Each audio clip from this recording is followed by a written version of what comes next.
إن الحمد لله نحمده ونستعينه ونستغفره ونعوذ بالله من شرور أنفسنا ومن سيئات أعمالنا من يهده الله فلا مضل له ومن يضلل فلا هادي له وأشهد أن لا إله إلا الله وحده لا شريك له وأشهد أن محمدا عبده ورسوله أما بعد فإن خير الحديث كتاب الله وخير الهدي هدي محمد صلى الله عليه وسلم وشر الأمور محدثاتها وكل محدثة بدعة وكل بدعة ضلالة وكل ضلالة في النار। আসসালামু আলাইকুম রহমতুল্লাহ বারাকাতুহু। আমরা যেখানে শেষ করছিলাম গতদিন তারপর থেকে শুরু করতেছি। এই চ্যাপ্টারটা শেষ চ্যাপ্টার এই বইয়ের। এটা হচ্ছে হুনাইনের যুদ্ধ থেকে নিয়ে রাসূল সাল্লাল্লাহু আলাইহি ওয়াসাল্লামের মৃত্যু পর্যন্ত যে সময়টা এটা কভার করে। এই যিনি লিখছেন বইটা ভদ্রলোক, উনি ডক্টর মুস্তাফা সিবাই। উনি এখানের ভিতরে আপনার হুনাইনের যুদ্ধ থেকে কী শিখলাম বা কী শেখার আছে সেটা নিয়ে একটু আলোচনা করছেন।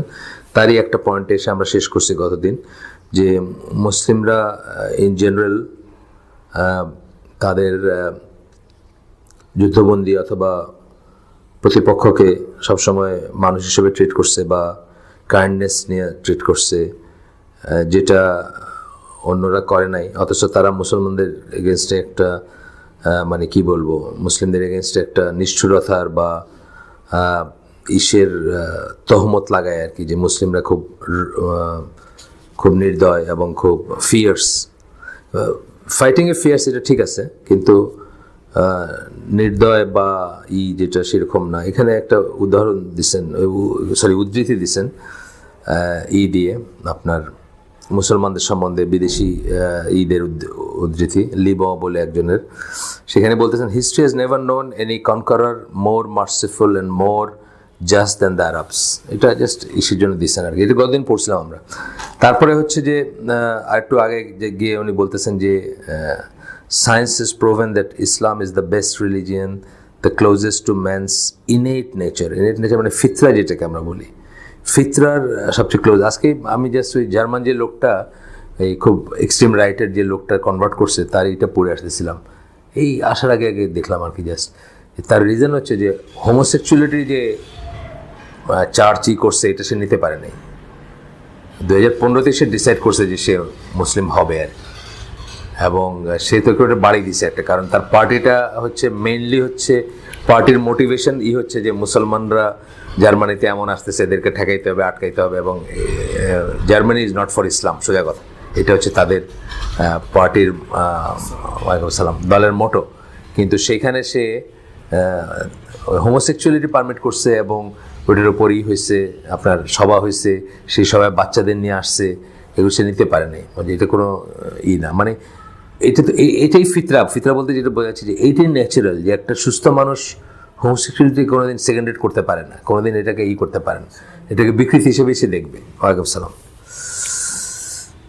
যাই হোক, এইটাই বলতেছেন যে ক্লোজেস্ট মানে ফিতরা, মানে ইসলামের ব্যাপারগুলো ফিতরার উপরে, বা এটাই মানুষের ইনেট নেচার মানে স্বাভাবিকভাবে মানুষ যেতে করতো। আপনাকে আগেও বলছি যে ওই গতদিন বললাম বোধহয় আপনাদের ওই সভাতে, না ওই হাই ইবনে ইয়াকজানের কথা বললাম না, ওইখানে যেটা ইভেন তো ফাইল যদি 1000 বছর আগের লেখা এখন থেকে, কিন্তু ওইখানে উনি যেটা দেখাতে চাইছেন যে একটা মানুষকে যদি একটা আইল্যান্ডে নিয়ে ফেলায় রাখা হয়, আর তার যদি একটু ঘিলু থাকে, তাহলে সে ইভেনচুয়ালি হুইল বিকাম এ মুসলিম, বুঝছেন না?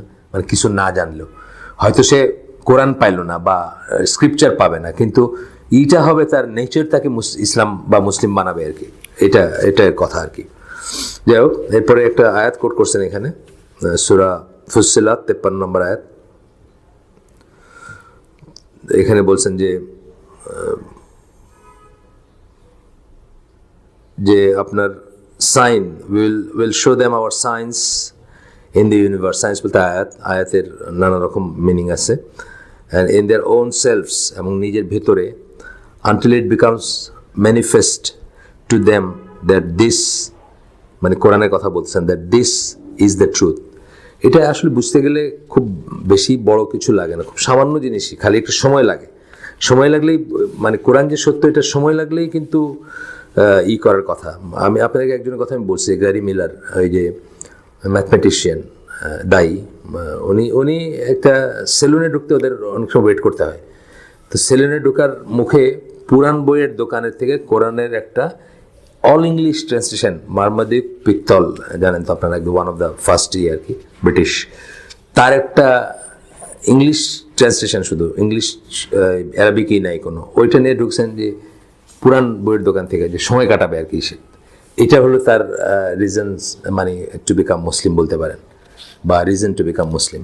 তো এইরকম সময় নিয়ে একটু দেখলে কিন্তু হইতে না, এই সময়টাই কারো হয় না, এবং এটা হতে বোধহয় একটা নির্ধারণও আছে, এটা নির্ধারণ আছে। যার জন্ম হয়েছে নরওয়েতে আর আপনার জন্ম হয়েছে বাংলাদেশে, এটা ইটসেলফ আপনাকে একটা রেসে অনেকটুকু আগায় দিচ্ছে না, টু বিকাম মুসলিম আর কি, বা একটা ফ্যামিলিতে।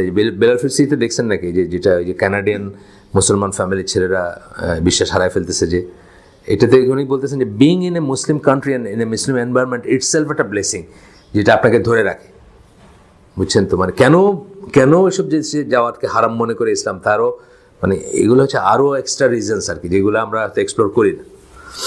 আচ্ছা, এরপরে পয়েন্টটা হচ্ছে যে আফটার মেসেঞ্জার সাল্লাল্লাহু আলাইহি ওয়াসাল্লাম and the Muslims chased the Hawazin who fled to Thaqif in At-Taif. তাইফে যখন চলে গেল হাওয়াজিন গোত্র যারা, তারা বা এই যারা ক্ল্যান যারা, তারা and besieged them for several days without being able to conquer them. He returned to Medina and on the way he distributed the spoils from the battle of Hunayn. তাদেরকে Chase করে ওখানে গেলেন, এবং ওখানে গিয়ে তাদেরকে অবরোধ করার পরেও অনেকদিন ধরে না হওয়ার পরে মদিনায় ফিরে গেলেন রাসূল সাল্লাল্লাহু আলাইহি ওয়াসাল্লাম। পরে সেই হবে আর কি, কনকার হবে পরে। তো যাওয়ার পথে ওই হুনাইনের যুদ্ধের যে ছিল স্পয়েলস অফ ওয়ার, সেগুলা ডিস্ট্রিবিউট করলেন। এখানে 6,000 ওমেন অ্যান্ড চিলড্রেন, যে আপনি জানেন তখনকার রীতি ছিল যে এভাবে যদি যুদ্ধে আসে তাহলে তারা স্লেভ হিসেবে করতে পারেন, এখনও আছে সেটা, ইসলাম সেটাকে এখনোই করবে যদি কোনো ইসলামিক স্টেট থাকে এবং তার আমির যদি মনে করেন যে এটা একটা যুদ্ধ বন্দীদের ট্রিট করার একটা উত্তম পন্থা, এটা তার ডিসিশন। কারণ সেরকম জাস্টিফাইড যুদ্ধ হইতে হবে, সেরকম ইসলামের কারণে যুদ্ধ হইতে হবে। আমি যখন ইসলামিক স্টেট বলি তখন হয়তো অনেকের মাথায় পয়লা ইসলামিক স্টেটের কথাই আসে, আইএসের কথা আসে। আমি সেই আইএসের কথা বলতেছি না, ইসলামিক স্টেট বলতে আমি বলতেছি যে আল্লাহ রসুলের অনুমোদিত যে ইসলামিক স্টেট, সেটা কথা বলতেছি। আজও যদি হয় বা কোনোদিন যদি হয়, ঈসা আলাইহিস সালাম আসলে, অথবা তার আগেও যদি হয় বা পরেও যদি হয়, কখনো কোথাও যদি এরকম হয় যে একটা পিওর শরিয়া ভিত্তিক দেশ আছে এবং তার সাথে একটা শত্রু দেশের যুদ্ধ হলো এবং তারপরে ক্যাপটিভ প্রিজনার্স অফ ওয়ার নেওয়া হইলো, তখন যদি আমির চান তাহলে এখনও এবং আরও 1000 বছর পরেও তিনি চাইলে তাদেরকে স্লেভ হিসাবে ডিস্ট্রিবিউট করে দিতে পারেন বা নিতে পারেন। আবার চাইলে অন্য কোনো একটা কন্ডিশনে করতে পারেন, মানে বিনিময় করতে পারেন, বন্দি বিনিময়। যাই হোক, এগুলো নিয়ে অনেক, এটা কিন্তু একটা সবাই পড়াশোনা থাকা উচিত, যারা ইসলাম নিয়ে কথা বলেন বা ইসলাম নিয়ে ইসলামকে রিপ্রেজেন্ট করেন, ইভেন স্মলার সার্কেলও যদি হয়।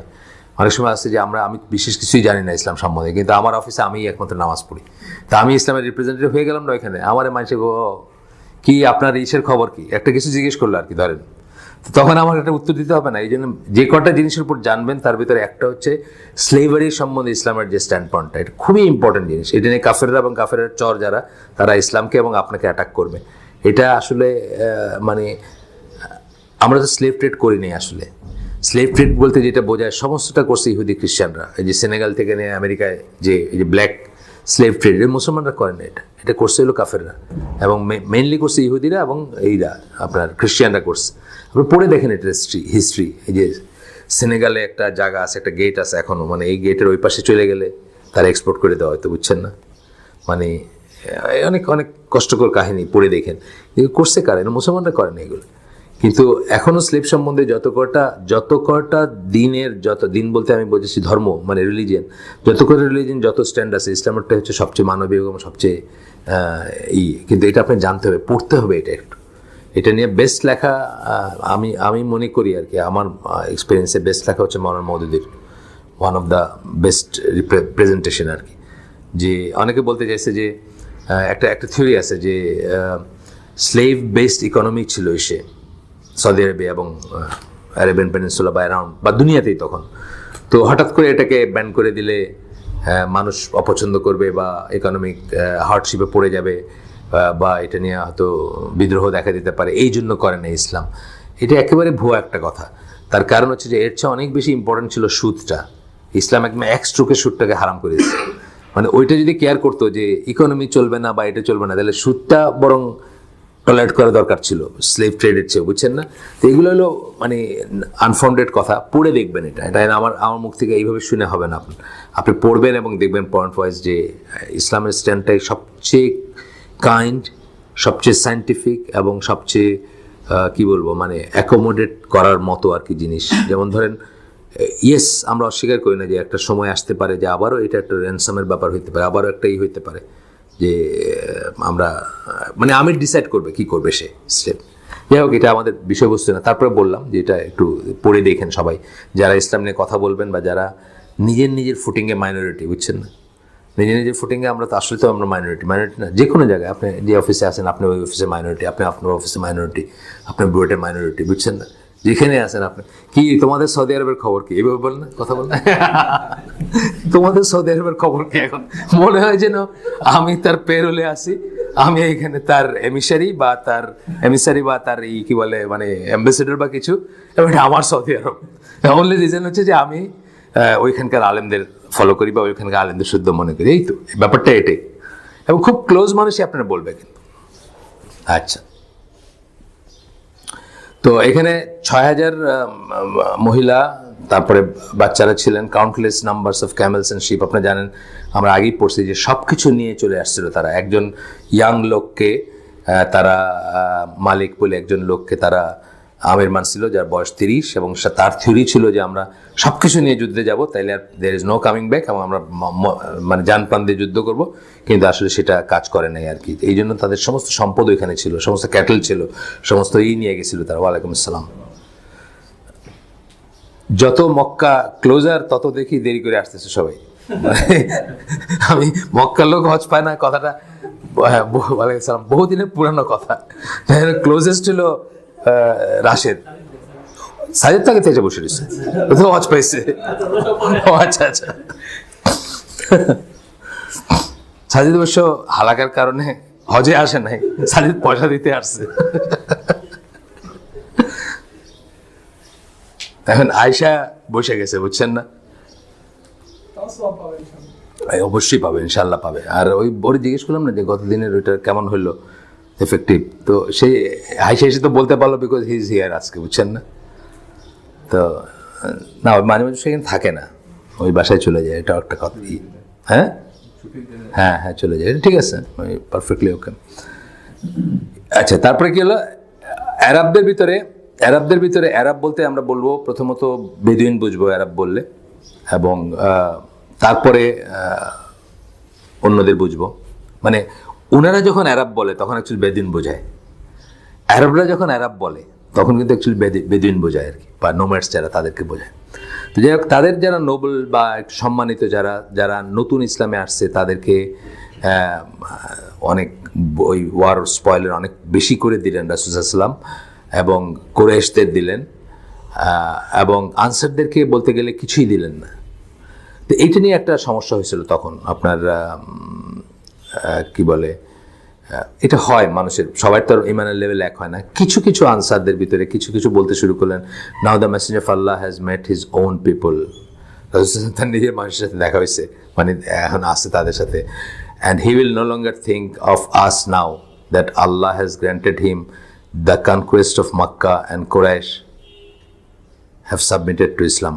নাও দ্যাট আর কি, মানে এখন যেহেতু আল্লাহ তাকে মক্কার বিজয় দিচ্ছেন এবং কুরাইশরা তার কাছে আত্মসমর্পণ করছে, এখন আর আমাদেরকে মনে রাখবেন না। এই উইক ফেথের কিছু মানুষ হয়তো বলতে শুরু করলো, এবং তখন রাসূল সাল্লাল্লাহু আলাইহি ওয়াসাল্লাম আনসারদেরকে করে খুব খুব টাচি একটা দিছিলেন। এটা অনেক হিস্ট্রিতে অনেকখানি শুনবেন, এটা যেখানে সিরানিয়া কথা আছে সেখানে এটা আছে আর কি। মানে এটার সামারিটা যেটা বলছিলেন যে আমি কিছু গরু ছাগল দিলাম বা ছাগল ভেড়া দিলাম মানুষের, আর তোমরা যে রসুলকে নিয়ে বাড়ি যেতেছো, অর্থাৎ I am going with you আর কি, I am not saying back in Mecca. এটা কিন্তু একটা বড় কথা, অনেক বড় একটা কথা। না মানে মানুষ যেটা করে, ধরেন এক্সাইলে যারা যুদ্ধ করে বা আছে, পাকিস্তানে একটা লোক আছে জীবনী কাটাই দিল এসে, MQM এর লোক, নাম বলতেছে তার দিয়ে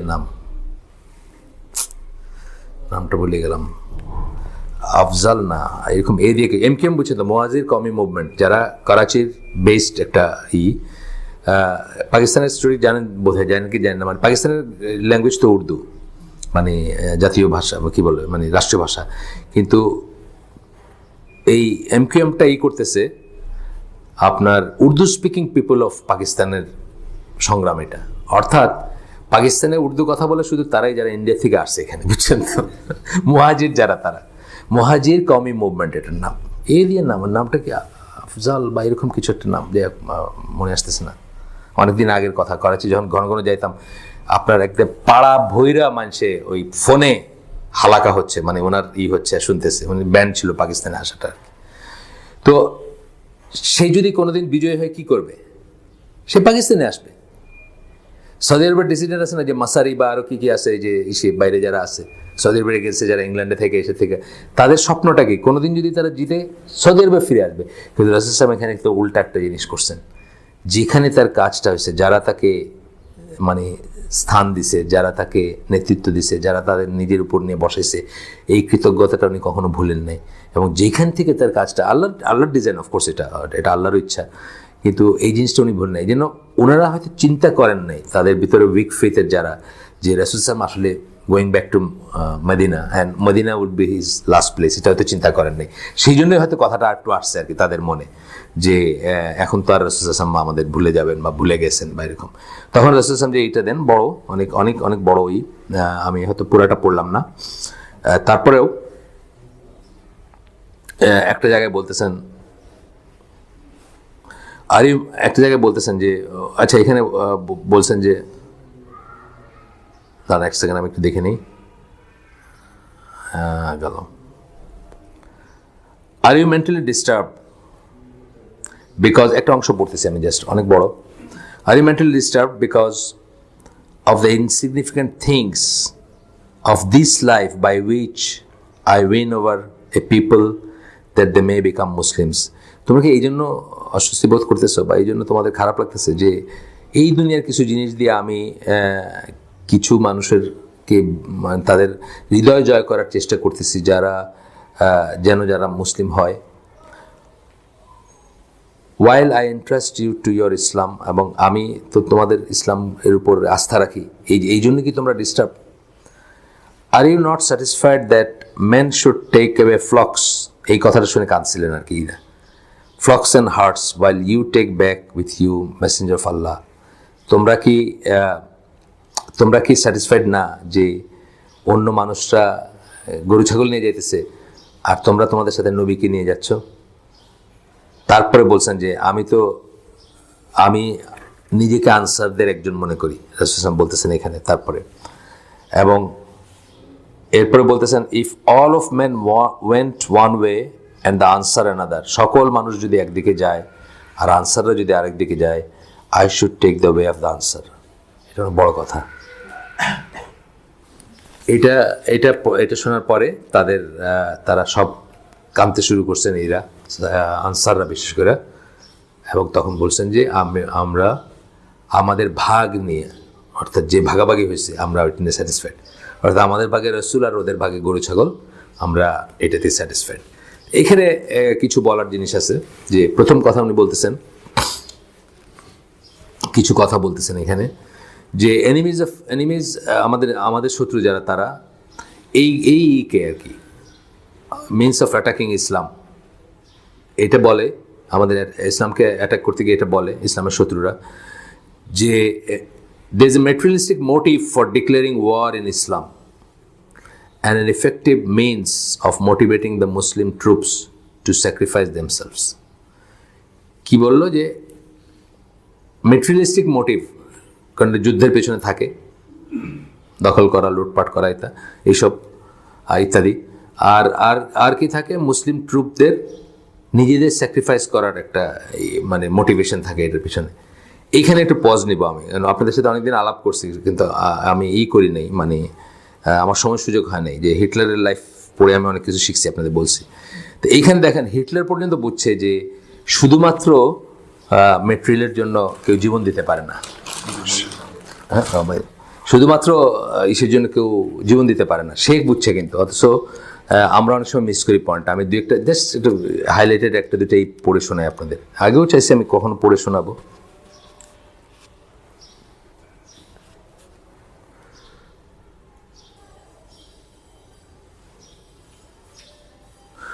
আচ্ছা, একটা জায়গায় বলতেছেন, the material interest of mankind can prosper only in the shade of heroic virtues. The moment they become the primary consideration of life, they wreck the basis of their own existence. Heroic ভার্চুর আন্ডারে, heroic virtue মানে আদার গুণ যেগুলো মানুষকে বীর বানায়, সেগুলোর আন্ডারে মেটেরিয়াল সাকসেস থাকতে পারে, কিন্তু যখন মেটেরিয়াল সাকসেসটাই একমাত্র হয়ে যায়, তখন এক্সিস্টেন্স নিয়ে টানাটানি পড়ে। অর্থাৎ ইন ইট সেলফ যখন একটা কারণ হয়ে যায় কোনো কিছু করার বা কোনো কিছুর ইসের, as soon as man is called upon to struggle for purely material causes, he will avert death. বুঝছেন তো কথাটা? কি রিয়েলাইজেশন তার! যখনই আপনি মানুষকে পিওর মেটেরিয়াল কারণে ডাকবেন আর সেই মোটিভ নিয়ে যাবে, হি উইল অ্যাভয়েড ডেথ। কারণ এই মেটেরিয়ালটা সে এনজয় করতে যাবে না, কমন সেন্স এটা। যেটা আমি বলতেছিলাম যে আমাদের এখানকার যারা অনলবর্ষী বক্তৃতা করেন এবং করতেন, এককালে হাজার হাজার মানুষকে রাস্তায় নামাইছেন, অনেক মানুষের মৃত্যুর কারণও হয়েছেন জিন্দাবাদ করাইতে গিয়া, তারা তো এখন রাস্তায় নামেন না। কেন নামেন না বলছি না? 100টার উপরে ফ্ল্যাট আছে ঢাকা শহরে, খাবে কে এগুলো? আমি মরে গেলে এটা থেকে লাভ কি? বুঝছেন? এটাই বলতেছে। He will avoid death as best is he can. Best যেটা পারবে, ফার্স্ট পসিবল অপরচুনিটি সে পালাবে। তার জীবনটা বাইচে থাকলেই না ঐশ্বর্যটা ভোগ করতে পারবে, বুঝছেন না? For death and the enjoyment of the material fruits of a victory are quite incompatible concepts. কি বলছেন? মৃত্যু আর জিতে গিয়ে যে মেটেরিয়াল করবেন, এই দুটি একসাথে যায় না, বুঝছেন তো? মানে মরার যে একটা মোটিভেশন থাকতে হবে, যে একটা কজে আপনি মরবেন, ওইটা আর ওই ফ্রুটস অফ ভিক্টরিকে এনজয় করবেন, যে এগুলা একসাথে যায় না।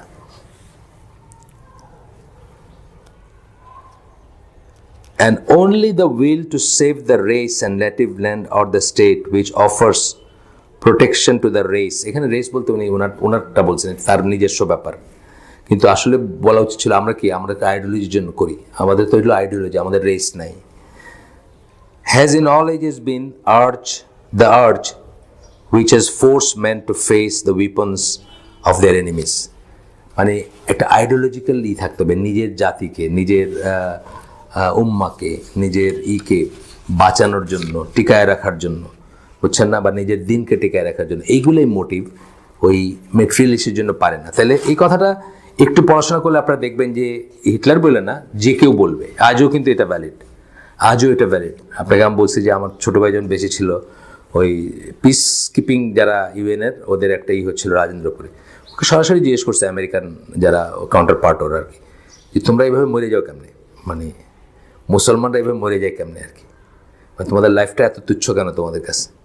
তা আমার ছোটো ভাই তার তো অত দিনদার ছিল না, তার যেটুকু তার জ্ঞান দিয়েছিলেন আল্লাহ, সেটা দিয়ে বলছে যে না, আমরা হিয়ার আফটারে বিশ্বাস করি, এই জন্য মানে আমাদের মৃত্যুর পরেও একটা আছে, তোমাদের তো এখানে শেষ, তো এগুলো এনজয় করবে কে, যে মিলিয়ন্স অ্যান্ড বিলিয়ন্স জমাইছো যেগুলো ব্যাংকে, এই আর কি কথাটা আসলে তাই।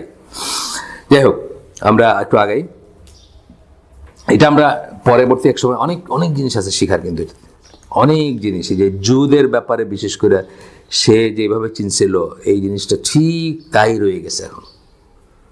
জু অ্যান্ড দেয়ার লাইকস বলি আমি, জু শুধু বলি না, অ্যান্ড দেয়ার লাইকস বলবো কথাটা, যে কীভাবে তারা স্টেট উইদিন এ স্টেট, এখানে মাত্র চোখে পড়ছে আর কি জিনিস, যে কোনো জায়গায় তারা যাবে, স্টেটের ভিতরে একটা স্টেট বানাবে।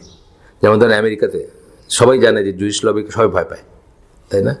কি APIC নাকি একটা আছে না, যে হ্যাঁ AIPAC, হ্যাঁ, তো এই সবাই ভয় পায়। কেন ভয় পায়? স্টেট উইদিন এ স্টেট, তাদের একটা নিজস্ব আছে, মানে হ্যাঁ বলয় আছে, এবং তারা সেটাকে করবে, এবং সবখানেই তারা কখনো ইন্টিগ্রেটেড হয় না। এটা অত্যন্ত মানে শিক্ষণীয় একটা ব্যাপার ছিল আমাদের, যেটা আমাদের নাই আর কি। অনেকে আমাদেরকে ইন্টিগ্রেটেড হইতে বলে, কিন্তু বলে না যে মিশে গেলেই তো হয়, বা যেখানে গেছো রোমে গেছো রোমানদের মতো হয়ে যায়, তারা কিন্তু কোনোদিন ইন্টিগ্রেটেড হয় না, কখনোই হয় না।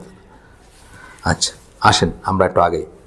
তো এই কথাটা বলতেছেন, যে এই কথাটা তো বাজে একটা কথা, যে আমরা এই ছবির জন্য the motives for war in Islam আর motives for war in Islam, ইসলামের চালিকা শক্তি যেটা যুদ্ধের জন্য স্পিরিচুয়াল সেটা। এবং আমরা আগে একদিন বলছি যে একটা কারণে মাত্র ইসলামের যুদ্ধ যায়, সেটা হলো আল্লাহর জন্য। একটা কারণে, আর কোনো কারণে যুদ্ধ জায়েজ নেই। নট ইভেন সেভিং যদি আপনি পিওরলি বলেন যে একটা দেশ সেভ করা, for example you are in India and আপনার পাঠাইলো ফ্রন্টিয়ারে যুদ্ধ করতে, কোনো ইসলামিক কজ নাই, আপনি করতে পারেন না সেটা। মানে ঘুরে ফিরে ইসলামিক কজে যাইতে হবে। ধরেন আমি আগে বলছি আপনাদের এখানে যে আপনার বাড়িতে আমি অ্যাটাক করছি, আমার সাথে যুদ্ধ করা আপনার ওয়াজিব বা ফরজ, to protect your property and your আপনার ফ্যামিলির ইজ্জত সম্মান আপনার জন্য ওয়াজিব। সেটাও কিন্তু আল্লাহর জন্যই হচ্ছে আর কি, শরিয়া প্রিন্সিপালে, মাকাসিদ শরিয়া বা শরিয়ার যে অবজেক্টিভগুলো সেটার জন্য যেটা। Aiming to spread the truth and word of enmity and aggression, সত্য প্রচারের জন্য এবং অ্যাগ্রেশন মানে অনেক রকম থিওরি আছে। অনেকে জিজ্ঞেস করেন যে ইসলাম পৃথিবীতে কী করতে আসছিল, মানে এটা যদি আপনার এনিমি যদি জিজ্ঞেস করে, আপনি যেখানে মাইনরিটি জিজ্ঞেস করলে যে ইসলাম পৃথিবীতে কী করতে আসছিল বা কী করতে চাইছিল বা কী করতে চায় এখনো, একটা হচ্ছে যে মানুষের উপর মানুষের দাসত্ব থেকে মানুষকে মুক্তি দিতে চায় আর কি। মানুষ সবাই একজনের দাসত্ব করবে, মানুষের উপরে নিজের ভিতরে কোনো দাসত্ব থাকবে না। আচ্ছা, the desire for material gains cannot lead to such great acts of heroism as were seen on the part of the Muslim warriors at the beginning of Islam. ইসলামের শুরুতে মুসলিম ওয়ারিয়ারদের যোদ্ধাদের যে দেখা গেছিল, যে মোটিভেশন, এটা কোনো মেটেরিয়াল গেইন থেকে আসতে পারে না। And it cannot lead to the results, যে রিজাল্টগুলো আমরা দেখছি যে মানে অভাবনীয় রেজাল্ট যেটা এই যুদ্ধ বা ইসের থেকে, সেটা আসতে পারে মানে নবী সাল্লাল্লাহু আলাইহি ওয়াসাল্লামের লাইফের সময় আমরা যেটা দেখছি সেটা আসতে পারে না, অসম্ভব সেটা আসা। এরপরে বলতেছেন, in the battles of Badr, Uhud, Mutah and others the Muslim heroes went forth to battle hoping to gain honor of martyrdom and delights of paradise. তাদের মনে প্রাণে তারা চাইছেন যে তারা যেন আল্লাহর সন্তুষ্টি লাভ করেন এবং জান্নাত লাভ করেন। এবং মুতার যুদ্ধ সম্বন্ধে জানেনই আপনারা যে রাসূল সাল্লাল্লাহু আলাইহি ওয়াসাল্লাম 3 জন ফ্ল্যাগ বেয়ারার ফেল করবেন এটা জানতেন বা জেনেও পাঠাইছেন, এবং তারাও কিন্তু জেনেই গেছেন। এটা মানে কি, মানে তারা তো একটু চিন্তা করলে তারা বুঝতেন যে এই সিরিয়ালে কেন এই হচ্ছে, তারা জেনেই গেছেন। এটার একটাই কারণ ছিল যে আমরা আখেরাতে বিশ্বাস করি, আমরা বিশ্বাস করি জীবনটা এখানে শেষ না, এর পরে আছে, এবং তা যদি বিশ্বাস না করেন আমরা মুসলিমই না টেকনিক্যালি। আচ্ছা, এরপরে বলতেছেন একটা ঘটনা, এটা আমরা অন্য হিস্ট্রিতে পড়ছি, যে রুস্তম যে তার সাথে তো ডায়লগ হয়েছিল ওই যুদ্ধের আগে, তো তখন সে টাকা পয়সা দিয়ে বলছে যে শান্তিতে থাকো গিয়ে আর কি, মানে মোট কথা যুদ্ধের একটাই তার কাছে মনে হয়েছে যে যুদ্ধ করে এই করবা এই পাইবা, আমি দিয়ে দিতেছি, নিয়ে গিয়ে শান্তিতে বসবাস করবা, থাকো। তো তখন মুসলিমরা, যারা মুসলিমদের যে ডেলিগেশন ছিল তার লিডার যিনি বলছেন, by Allah, this is not what we came out for, আমরা এটার জন্য আসি নাই, টাকা পয়সা কাপড় চোপড় এগুলোর জন্য আসি নাই। Rather we want to save you from the worship of human beings, যেটা বললাম একটু আগে, মানুষের উপর মানুষের দাসত্ব, মানুষের বরং আমরা তোমাকে বাঁচাইতে আসছি যে তুমি যেন মানুষের পূজা না করো। And turn you to the worship of one, মানে দি ওয়ান, দি সাবডিউয়ার, যার কাছে সবাইকে সাবডিউড হইতে হয় বা যার কাছে আত্মসমর্পণ করতে হয়, তার দিকে, তার ইবাদতের দিকে ফিরে যাও, সেটার জন্য আসছি আমরা। If you become Muslim, will go back and your wealth and your land will remain yours. এটা হচ্ছে বড় পয়েন্ট এখানে। তুমি শুধু ইসলাম গ্রহণ করো, তোমার দেশ, তোমার সম্পদ তোমার থাকলো।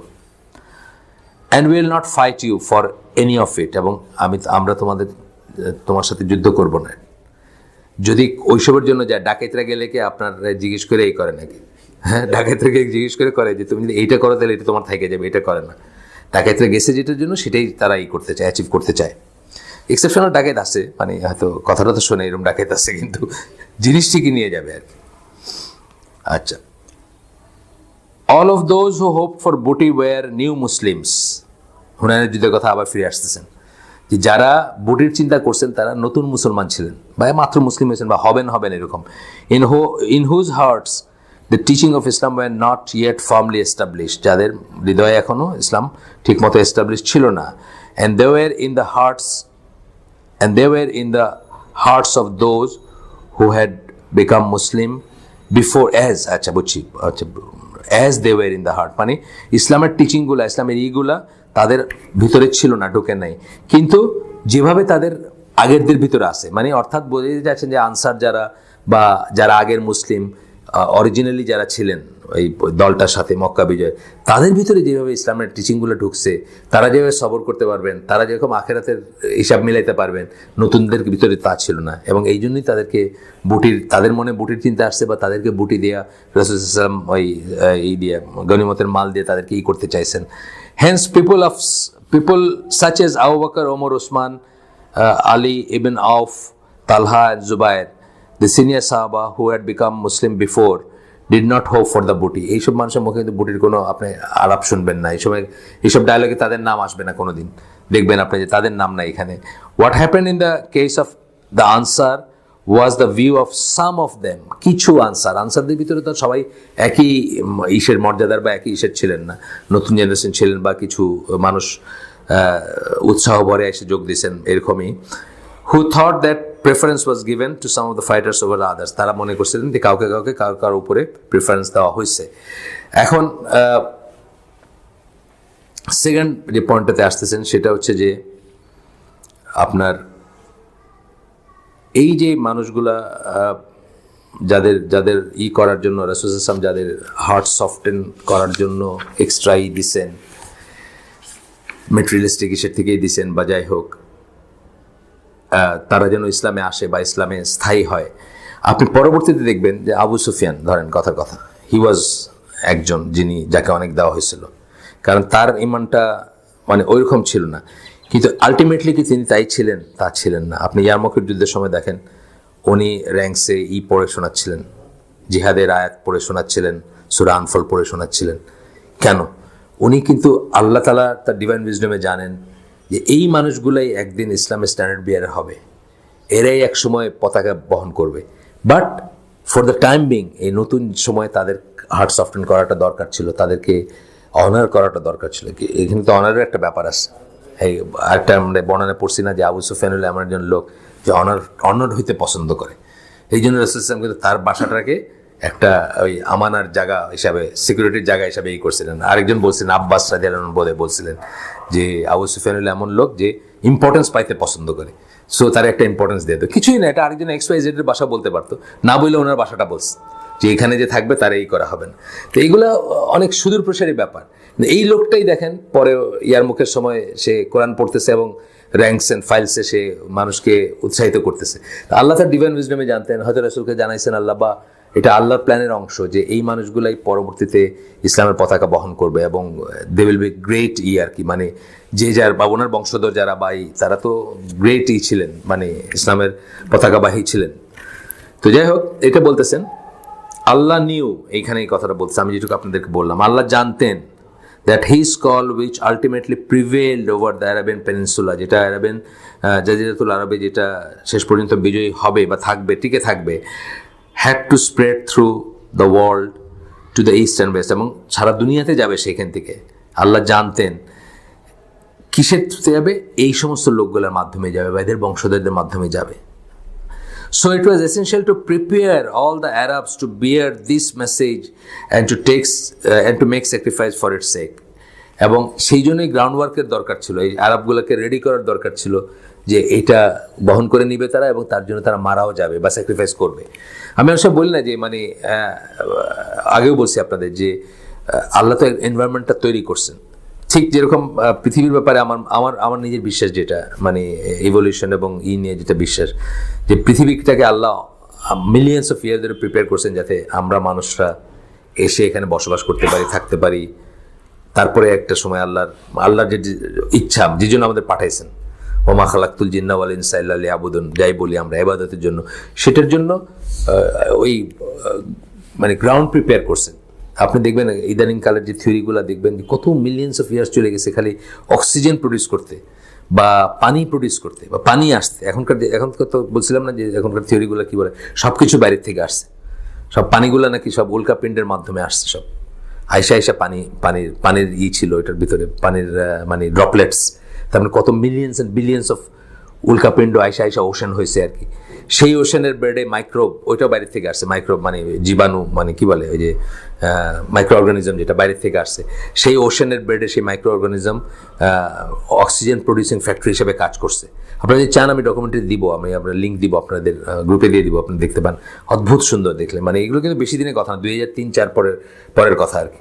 তো এইভাবে যদি আপনি চিন্তা করেন যে সমস্ত কিছু দিয়ে আল্লাহ প্রিপেয়ার করছেন, কারণ যে একদিন মানুষ আসবে, তার ইবাদত করবে, তার দিন প্রচার করবেন, ইত্যাদি ইত্যাদি। আমি উদাহরণ দিই হচ্ছে ওই দু একজন নতুন আসছেন এই জন্য বলতেছি আর কি, যে গ্রামে একটা বাড়ি যখন কেউ বানায়, একটা ভাই বড় ভাই নতুন একটা বাড়ি করে চলে যায়, সে কী করে, মাঠের ভিতরে বন্ধ বলি আমরা, আপনারা কী বলেন জানি না, ধান ক্ষেতের ভিতরে একটা জায়গায় পুকুর খুঁড়ে, পয়লা একটা পুকুর খুললে পুকুরের মাটিটা যেটা ওঠে সেটাতে পাড় বান্ধায়, কলা গাছ লাগায়, আর কিছু মাটি দিয়ে একটা ভিটা তৈরি করে। সে কিন্তু 2 বছর পরে আসবে, কলা গাছগুলো হইলো, এখানে একটু এটা সেটা হইলো, বুঝছেন না, তারপরে পানির ব্যবস্থা হইলো, সব কিছু প্রিপেয়ার হওয়ার পরে ঘর তুলতে শুরু করলো। হয়তো সে 3 বছর 4 বছর পরে আসবে, ততদিনে ধরেন টুকটাক কলা টলা ধরতে শুরু করছে, ফল লাউয়ের আছে, এইভাবে কিন্তু প্রিপেয়ার করে। আল্লাহ তাআলাও কিন্তু পৃথিবীটাকে প্রাথমিকভাবে মানুষের জন্য প্রিপেয়ার করছেন, আবার মানুষের ভিতর থেকে আরাবিয়ান পেনিনসুলাটাকে আবার রাসূল সাল্লাল্লাহু আলাইহি ওয়াসাল্লাম আগমনের জন্য প্রিপেয়ার করছেন। And all of it is part of design, কারণ আল্লাহর সামনে তো ঘটে গেছে সব, এটা আমরা বুঝি না যে মানে আল্লাহর সামনে তো সব শেষ হয়ে গেছে, মানে এই সব তো একসাথে এক্সিস্ট করে। সুতরাং এইভাবেই আল্লাহ এই জানতেন বা এই মানুষগুলোকে এইভাবে প্রিপেয়ার করতে হবে, এরাই তার এই পতাকাবাহী হবে, বা এখনও তারাই থাকবে শেষ পর্যন্ত। যে ধরেন মানে সারা দুনিয়া থেকে দিন গিয়ে মক্কা মদিনার ভিতর থাকবে, এই আল্লাহ রসুলের কথা। সুতরাং এই সমস্ত জিনিসের জন্য যা যা দরকার সেই ঘটনাগুলো ঘটছে বা ঘটবে, আল্লাহর ইচ্ছা অনুযায়ী ঘটবে। কিন্তু আমরা কাউকে প্রমাণ করে দিতে পারবো না যে এটা, কারণ এগুলো হচ্ছে ইমানের ব্যাপারগুলো আমরা প্রমাণ করতে পারবো না, এটা একটা আর কি আলাদা একটা বিষয় বললাম। আচ্ছা, the hearts of their nobles could be won over through this gifts. তখনকার তাদের নোবেলস, আবু সুফিয়ানের কথা বলতেছি, তার হার্টটা রাদিয়াল্লাহু আনহু, তার হার্টটা এইভাবেই তখনকার জন্য এইভাবেই তার জয় করার কথা ছিল। And subsequently open to the light of true guidance and prepared to carry the burden of dawah. এবং একসময় তারপরে তার মনটা খুলে যাবে, ইসলামের আলো ঢুকবে তার ভিতরে, এবং সে দাওয়ার জন্য বা দাওয়ার বোঝা বহন করবে। বার্ডেন কেন বলছেন? কষ্ট আছে, বুঝছেন না, কষ্ট আছে। And this is what happened, এবং এটাই ঘটছে ওই সময়, এবং এটাই করা হয়েছে। The Arabian peninsula was prepared for this great historical effort. তৈরি করা হয়েছে এনভায়রনমেন্টকে, আরাবিয়ান পেনিনসুলা এনভায়রনমেন্ট তৈরি করা হয়েছে যাতে অনওয়ার্ড। শুধু তাই না, ধরেন ওই সময় তো আল্লাহ জানতেন যে এই সৌদি আরবের নিচে তেলগুলো আছে, তাই না? ওই সময় আল্লাহ জানতেন না, মানে আপনি যদি মনে করেন ওই সময় জানতেন না, তাহলে আপনি তো মুসলিম না, টেকনিক্যালি ইউ আর কাফের আসলে যদি মনে করেন, তাহলে ওই সময় আল্লাহ জানতেন যে আরবে এখানে আছে। এই জন্য কি বলছেন যে কোনো অভাব হবে না। এই যে তারা তো খুব চিন্তায় ছিল যে তাদের হজের ইগুলো চলে গেলে কেমনে খাবে, কেমনে কি করবে, ব্যবসা কেমনে চলবে। আল্লাহ বলছেন কোনো অভাব হবে না। এবং ইব্রাহিম আলাইহিস সালামও দোয়া করছেন, এবং দুনিয়ার সব জায়গাতে প্রভিশন। আপনি দেখেন বাংলাদেশে এই ফ্রুটের নাম শোনেন নাই, দেখেন নাই, ওখানে গিয়ে আপনি মক্কার বিন্দর থেকে কিনে খেতে পারবেন, মানে আল্লাহ সিস্টেম করে রাখছেন, ব্যবস্থা করে রাখছেন। যাই হোক, এটাই আর কি, যে মানে দাওয়ার বার্ডেন করবে, and this is what happened. তারপর বলতেছেন যে these leaders whose hearts had been softened were amongst the most enthusiastic and motivated participants in the struggle for liberation of mankind from the shackles of the human bondage. মানুষের দাসত্ব থেকে মানুষকে liberate করার, আগেই বলছি আমি যে কী করতে আসছে ইসলাম, মানুষের দাসত্ব থেকে মানুষকে মুক্ত করতে আসছে। এবং এখনও আপনি সৌদি আরব গেলে রিলিজিয়াস কমিউনিটি যারা সৌদি আরবের, তাদের ভিতরে আপনি এই জিনিসটা দেখবেন যে তারা they will not ask your nationality, তারা আপনার জাতীয়তা জিজ্ঞেস করবে না, জাতীয় তো কোনো ব্যাপার না। এখন আমি দেখতেছিলাম ওই দিন একজনের মুক্তার সাংকেতিক মানে কি আপনার মরিতানিয়া, সাংকেতিক কথার মানে হচ্ছে মরিতানিয়া, মুক্তার সাংকেতিক এখন বেঁচে আছেন বা এখনকার সময়কার। আর এর আগের ছিলেন একজন আমিন সাংকেতিক। এনারা কি, এনারা দুনিয়ার কোথায় জন্ম হয়েছে? মরিতানিয়া, তো সবচেয়ে গরিব দেশ, ইলম আছে, ইসলাম আছে, আপনি থেকে যান, আমাদেরকে পড়ান। এই কদিন আগে ইন্ডিয়ান মারা গেল, এই যে আপনার মুস্তফা আল আজমি, 82 বছর বয়সে মারা গেছে, 1 মাসও হয়নি। উনি কি, উনি ইন্ডিয়ান একজন লোক, ব্রিটেনে থাকতেন, তার বাসস্থান হলো সৌদি আরব। কেন? উনি ইসলামের স্কলার। এই জন্য এই জিনিসটা এখনও তাদের আছে, মানে এই কাজে তারা বা এই বিষয়ের ব্যাপারে তাদের কিন্তু এইটা নাই। তো যেটা বলতেছেন মানে মানুষের দাসত্ব, মানে এই ফিলিংগুলো নাই তাদের। তো বলতেছেন যে এরাই যাদের কথা আমরা বলতেছি, যাদেরকে রাসূল সাল্লাল্লাহু বুটি দিচ্ছেন বা এক্সট্রা খাতির করছেন বা এক্সট্রা গরু ছাগল দিচ্ছেন, এরাই সবচেয়ে বেশি এনথুজিয়াস্টিক, মানে সবচেয়ে বেশি আগ্রহী এবং ত্যাগী হয়েছে, যারা পরবর্তীতে ইসলামকে ডিফারেন্ট জায়গায় নিয়ে গেছে। এরপরে এখানে এরপর পয়েন্টটা আসতেছে যে না, এই পয়েন্টেরই বাকিটুকু একটা আয়াত দিয়েছেন, not equal among you are those who spent and fought before the conquering of Mecca. Those are higher in degree than they who spent and fought afterwards. But to Allah, মানে এখানে বলতে যাচ্ছেন যে সবার যে তার মানে র্যাঙ্ক একই তা না, সবার ইমান একই তা না। মক্কা বিজয়ের আগে যারা যুদ্ধ করছে ইসলামের জন্য তাদের একটা র্যাঙ্ক, পরে যারা করছে তাদের আরেকটা র্যাঙ্ক। আল্লাহ বলে দিচ্ছিল এটা, কারণ তখন কি হয়েছে, মানে তখন হলো ধরেন 16 ডিভিশন বলে না, বাংলাদেশে একটা কথা আছে 16 ডিভিশন, কথাটা শুনছেন? 16 তারিখে যারা মুক্তিযুদ্ধ হয়েছে, অর্থাৎ ডিসেম্বরের 16 তারিখে যেদিন বিজয় দিবস, ওই দিন কিন্তু অনেক মুক্তিযোদ্ধা হয়েছে। এটার নামই ছিল, আমরা যখন বড় হচ্ছি, মানে আমরা তখন কলেজে পড়ি, মানে কলেজে পড়ছি স্বাধীনতার পরে, তো তখন আমরা 16 ডিভিশন একটা কথাই ছিল যে ওই দিন যারা হয়েছে। তো 16 ডিভিশনকে এটা তো করেই বলতেছে, মানে না তুচ্ছতা ছিল করেই তো বলতেছে, 16 ডিভিশন খুব গর্বের বিষয় না। এখানেও সেই ব্যাপারটাই আসতেছে যে আগে যারা করছে বা আগে যারা স্যাক্রিফাইস করছে তাদের, আর পরে যারা করছে তাদের ভিতরে তাদের র্যাঙ্ক যে এক তা না, এটা আল্লাহ বলতেছেন বা এটা আমরা অ্যাকনোলেজ করি। ইয়েট এটার দরকার ছিল যে এই মানুষগুলাকে দলে টানা করা, এটা কিন্তু আমরাও খেয়াল করব। বাংলাদেশের কিন্তু আজ পর্যন্ত দুর্গতি শেষ হয় নাই, যেহেতু ওই বিভাজন রেখাটা আমরা দূর করতে পারি নাই, তাই না?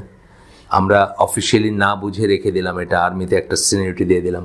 আর্মি বা প্রফেশনাল জায়গাগুলোতে আপনারা জানেন যে একটা 1 বছরের ছোট ছেলে যদি 1 বছরের সিনিয়র হয়, এটা মানে চাকরি ছেড়ে দেওয়ার মতো একটা ব্যাপার।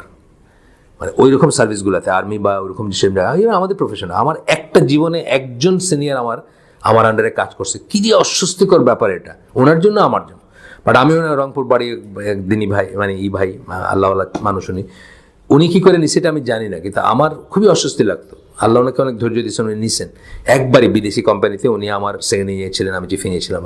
এটা অত্যন্ত একটা জিনিসই যে র্যাঙ্কস এবং করা, এই বিভাজন রেখাটা মুছতে না পাইলে দেখেন আমাদের আজ পর্যন্ত কিন্তু আমাদের পলিটিক্যাল মারামারি পিটাপিটির পিছনে দেখবেন এটা একটা রিজন কিন্তু আজ পর্যন্ত রয়ে গেছে, এটা যে ইনসাইডার আউটসাইডার, বুঝছেন না? আমার বাপ রাজাকার ছিল, ঠিক আছে, আমি মুক্তিযোদ্ধা হইতে পারি না? আবু উবায়দা ইবনুল জাররা, তার বাপ কাফের ছিল, উনি কি ইসলামের বীর হইতে পারেন নাই? পারছেন। এবং তখন তো আমি তাকে আলাদা করে রাখি না যে তুমি অমুকের ছেলে, তুমি তো রাজাকারের ছেলে। কিন্তু এই যে বিভাজনটা অন এন্ড অন চলতেছে, আমি জানি না ওয়ের ইট এন্ডস, পক্ষের শক্তি বিপক্ষের শক্তি। বাপ মরে গেছে কবে, বাপের নাতি জেনারেশন চলে আসে, তারপরে এখন পক্ষ আর বিপক্ষ। আপনি দেখবেন অনেক সময় রাজাকারের নাতি এটা উঠতেছে, কিন্তু রাজাকারের নাতি বলে কি সে রাজাকারের কোনো বন্ড কোয়ালিটি নেই। আশ্চর্য ব্যাপার, মানে আমার কাছে খুব লাগে যে এটা করে কি হচ্ছে, জাস্ট সময় সম্পদ শ্রমেদের অপচয় হচ্ছে, একে অপরের এগেনস্টে কাজ করতেছেন, স্যাবোটেজ করতেছেন, বিজ্যুতি করতেছেন, তাই না? তাই তো চলতেছে।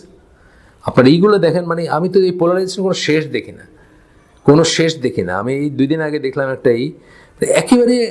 একেবারে উল্টা 180 ডিগ্রি আর কি, একই পয়েন্টে কথা বলতেছেন দুজনই শিক্ষিত, দুজনই উচ্চ শিক্ষিত, কিন্তু একেবারে উল্টা দুইটা ইন্টারপ্রিটেশন করতেছেন। এটা তো সময় সম্পদ শ্রমেদের ওয়েস্টেজ। আমার দেশে বলেন, যে কোনো দেশেই বলতেছেন, যে কোনো দেশে এটা একটা ওয়েস্টেজ। এই জিনিসটা তারা করেন নাই, তারা আত্মীকরণ করছেন, যেই জন্য আমরা দেখি আবু সুফিয়ান ক্যানবি যা বললাম তা, তারপরে আপনার আরও দেখবেন যারা ওই সময়কার ভয়ঙ্কর সবই ছিলেন, তাদের ছেলেপেলেরা দেখবেন, আবু জাহেলের ছেলে বা আরও যারা ছিলেন তাদেরকে দেখবেন যে তারা ইকরিমা বিন আবু জাহেল পরে তো আসছিলেন, বীর ছিলেন বা ছিলেন, এইসব আপনারা দেখবেন যে ওইভাবে করেন নাই দেখে কিন্তু এটা হয়েছে। কিন্তু এটা যদি আপনারা পুষে রাখেন তাহলে এটা আপনার জন্য সবসময় ক্ষতির একটা কারণ হবে। আমরা আজকে শেষ করে দিই। সুবহানাকা আল্লাহুম্মা বিহামদিকা আশহাদু আল্লা ইলাহা ইল্লা আনতা আস্তাগফিরুকা ওয়া আতুবু ইলাইক। আমরা যে শুনলাম তার ভিতরে যদি ভালো কিছু শুনে থাকি সমস্ত প্রশংসা আল্লাহর, আর খারাপ কিছু শুনে থাকলে সমস্ত ব্যর্থতা আমার এবং শয়তানের তরফ থেকে সেটা। আমরা ইনশাল্লাহ আশা করতেছি যে আরেকটা সেশনে আমরা এটা শেষ করে দিব। আমরা এখন আসি 163 পৃষ্ঠায়, আর টোটাল পৃষ্ঠা হচ্ছে 186, 64 থেকে 86। আশা করতেছি আরেকদিন শেষ করবো, যদি না করি 2 দিনে তো ইনশাল্লাহ হবে। তারপরে আমি আশা রাখতেছি ওই বইটা পড়তে, যে আপনার ওই যে আদ-দুনিয়া যে বইটা, দারুল তাকওয়া বলে একটা লন্ডনে একটা আছে আপনার ইসলামী বইয়ের বাজার, আপনারা অনেকে যান, এখানে গ্রামীণ ফোনে যারা আছেন বা আপনাদের অনেক সময় কাজে যেতে হয়, তো ওই দোকানটা দেখে আসেন আর কি। একটা ওয়ান অফ দ্য রিচেস্ট দোকান দুনিয়ায় আর কি, ইসলামী বইয়ের, দারুল তাকওয়া, লন্ডন প্রপারে। যদি মনে করেন যে একবার দেখে আসতে পারেন আর কি, যারা যাওয়া আসার পথে অনেক সময় থাকেন অনেক সময়। ঠিক আছে, আসসালামু আলাইকুম।